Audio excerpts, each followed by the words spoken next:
자, 오늘 회의실은 좀 진행을 좀 해봅시다. 7월달에 이제 전국 주택 거래량 네. 이게 이제 발표가 됐다는 거지?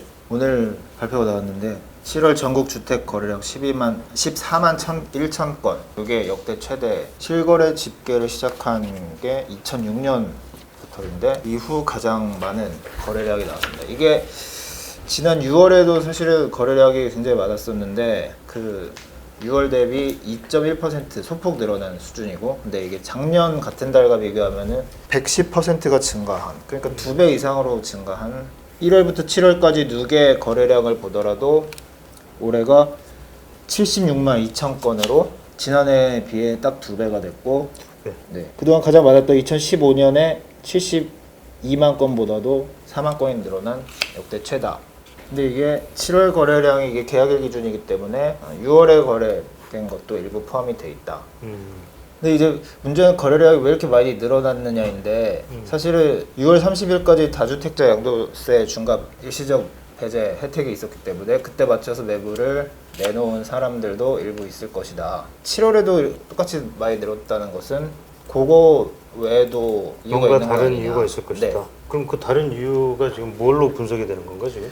거래량과 함께 가격을 같이 봐야 되지 않겠습니까? 매매 가격 역시 올해 7월이 올해 들어서 가장 높은 상승률을 나타낸, 가격 상승률. 가격 상승률과 거래량이 동시에 뭐, 늘었기 때문에 이것은 매수세가 크게 늘어나는 것으로 봐야 된다. 그 중에서도 여러 가지 강한 규제들이 나오는 상황에 불안 심리 때문에 30대를 비롯한 무주택 실수요자들이 주택을 매입한 패닉 바이라고 하는 그런 현상이 이때 집중적으로 나타난 것이 아니냐. 실제로 오늘 좀 흥미있는 연구 보고서가 하나 나온 게 있었는데요. 한국경제연구원. 한국경제연구원. 네. 여기서 정부의 부동산 대책 영향 분석과 하반기 주택시장 전망이라는 보고서를 오늘 발표를 했는데요. 현재 주택시장에서 나타나고 있는 가장 중요한 현상이 다발적인 정부 대책으로 인한 시장 불안이 패닉 바이어로 이어지고 있는 것이다. 여기서 근거로 제시하던 것이 이번 정부 들어서 각종 부동산 대책이 나왔을 때 가격과 거래량 패턴을 보면은 2-3개월 동안은 관망기를 가지다가 그래도 어느 정도 좀 떨어지는 척을 하다가 가격이 올라가는 것이 일반적인 패턴이었다. 네. 그럼 관망기를 가진다는 것이죠. 대책이 워낙 세게 계속 나오고 있으니까. 뭔가 좀 숨 좀 죽이면서 이게 도대체 어떻게 돌아갈 거냐 향후. 네. 근데 올해 들어서 특히 6.17 대책이 딱 6월 거래량 폭발한 그때 아니겠습니까? 그렇죠. 이 대책이 나온 직후에 바로 거래량이 폭발을 하고 가격까지 오른 것이 다발적이고 여기 나온 표현에 따르면 극단적인 규제가 계속 나오다 보니까 이것이 이 관망하기보다는 오히려 불안 심리를 자극하면서 비이성적으로 주택 매수를 유도하는 이런 현상이 이어지고 있는 것이다. 그것이 공황구매다. 그런 분석이다. 네, 대책이 나온 직후에 거래량이 폭발했다는 것 때문에 그렇게 봐야 되는 것이다. 거기다가 이제 주택 공급 부족하다는 그 관측과 3천조 원 넘는 유동성, 3기 신도시 등 택지 보상금 이런 것들이 다발적으로 주택 가격 상승으로 이어지고 있는 것 아니냐. 그래서 이 보고서에서는 하반기에도 강남 4구를 중심으로 높은 상승률, 7% 이상의 높은 상승률이 나타날 것이다. 이렇게 전망을 하고 있습니다. 다만 다주택자들이 지방에 소재한 주택부터 매도할 것이기 때문에 이런 상승세가 서울과 그 강남 4구 일부 지역에 몰릴 것이고, 그 외에 지방은 0.1% 상승 정도로 보합세를 보일 것이다. 그래서 양극화가 계속 이어진다는 것이죠. 그동안에도 사실은 계속 이런 현상이 벌어지지 않았나? 똘똘한 한 채 열풍이 불면서 기왕에 한 채만 가질 거면 강남, 뭐 아니면 마용성 예를 들면 이런 분위기였던 건데 그게 더 심화가 될 가능성이 높다. 뭐 이렇게 보는 거네. 네. 거기다가 지금 이제 1주택자나 무주택자들을 상대로 한 강한 규제까지 지금 이어지고 있는 상황이라서 예를 들어 15억 원 이상 주택 대출이 전면 금지된다든지요. 9억 원 이상 넘어가면 LTV를 20%로 줄이는 이런 극단적인 규제들이 주택 소비 심리를 계속 자극하기 때문에 이런 규제가 지속되는 한 상당 기간 추격 매수세가 이어질 전망이다. 정부의 대책이 결국 집값 상승에 오히려 도화선이 되고 있다라고 하는 것들은 뭐 많은 어떤 전문가들이 대체적으로 좀 의견의 일치를 네. 보고 있는 거 아닌가. 네. 이제 우리만 그렇게 얘기하는 게 아니고 네. 그렇게 보는 시각이 뭐 대체적인 것 같아. 네. 이거 관련해서 좀 뭐 혹시 누가 좀 우리가 전문가 좀 아까 전화 연결 좀 한번 해보자 그랬었는데 네. 한번 전화가 되면 한번 얘기를 한번 들어보면 좋을 것 같은데. 박원갑 국민은행 의원 한번 연결해 보겠습니다. 휴가 안 가시겠지? 계시는 것 같아요. 안 가신 것 같더라고요. 회장님. 의원님 저 한상혁인데요. 네. 지금 잠깐 통화 괜찮으세요? 예. 아까 해달라는 그거. 네, 그게 조금 늦어져서 지금 전화 드렸는데, 네, 예. 네네. 지금 녹음 중이고요. 예, 뒤에서 시끄러운데. 유아룡 대표님. 누구예요? 아, 예, 저 유아령입니다. 아, 안녕하십니까. 예, 잘 지내시죠? 예, 반갑습니다. 예, 잘 계시죠? 요새 아침마다 뭐 데스크 회의하고 그러던데. 예, 예, 예. 아, 이거 지금도 회의 중입니다. 그래요? 주택 거래량 예. 이게 이제 또 통계가 나왔는데 사상 최대치잖아요. 예. 이게 뭐 어떻게 봐야 될까요, 이게? 거래량이 크게 늘어났다는 것은 그 매수자들의 심리 과열과도 맞물려 있으니까요. 예, 예, 더 오르기 전에 지금이라도 집을 사야 되겠다는 집단적인 불안 심리 그리고 조급증이 통계로 반영된 것으로 분석을 하고 있습니다. 아까 그 상투 같을 것 같다고 말씀하셨었는데 가격도 계속 상승세가 이어질까요? 아니면은 좀 떨어질 거라고 보시는지? 정권가에 놔두는 말이 거래 상투라는 말이 있거든요. 예, 예. 그러니까 거래가 폭발했다는 것은 무주택자들의 불안 심리가 그만큼 이제 극에 달했다 이렇게 보면 되죠. 그러니까 기다리다가 정 안 되겠다. 지금이라도 상승 열차에 올라타자. 예. 뭐 이런 그 심리들이 이제 한꺼번에 이제 반영이 됐다. 그 마치 객장에 그 애울음 소리가 난다든지 뭐 삽자루를 들고 오신 분들이 계시다. 예, 예. 눈에 물대다가 이렇게 오신 분들이죠. 이런 분들이 오면은 그게 상투라고 흔히 얘기하잖아요. 거래가 이렇게 터졌다고 그래서 특히 이제 지금 고점에서 거래가 터졌잖아요. 그렇죠. 예. 예. 그게 뭐 곧바로 상투라고 얘기하는 것은 또 다른 어떤 단순 도식의 함정에 빠질 수는 있죠.